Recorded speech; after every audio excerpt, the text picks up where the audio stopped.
दावणगिरी डोसा सगळ्यांनाच आवडतो, पण दावणगिरीमध्ये गेल्यानंतर सगळ्यात चांगला डोसा कुठे मिळतो तुम्हाला माहिती आहे का?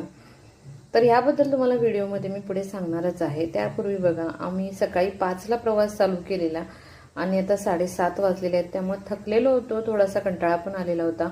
म्हणून आम्ही चहासाठी इथे हॉटेलमध्ये थांबलेलो होतो. तर हे धारवाडजवळ एक स्पॉट आहे, तिथे आम्ही नेहमी थांबतो आणि थोडा वेळ ब्रेक घेऊन मग आम्ही पुढच्या प्रवासाला निघतो. तर जाताना मध्ये आम्ही दावणगिरीमध्ये पोहोचलो. लकीली दावणगिरीमध्ये यांचे एक फ्रेंड आहे, त्यांनी आम्हाला एक हॉटेल आधीच सांगितलं होतं जिथे दावणगिरी डोसा खूप चांगला मिळतो. तिथे आम्ही पोहोचलो. तर हे आहे ओल्ड सागर बेन्ने डोसा हाऊस. तर बेन्ने डोसा म्हणजे जो डोसा लोण्यामध्ये बनवतात तो. तर हा इथे आम्ही पोहोचलेलो आहोत आणि जवळजवळ 11 वाजले होते.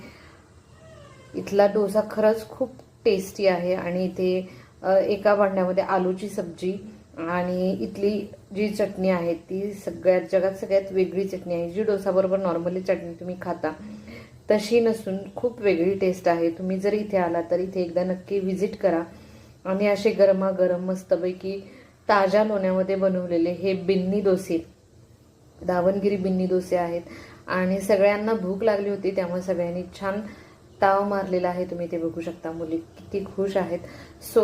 जर तुम्ही दावणगिरीमध्ये येत असाल तर ओल्ड सागर डोसा हाऊस इथे नक्की व्हिजिट करा आणि हा डोसा एकदा नक्की ट्राय करा.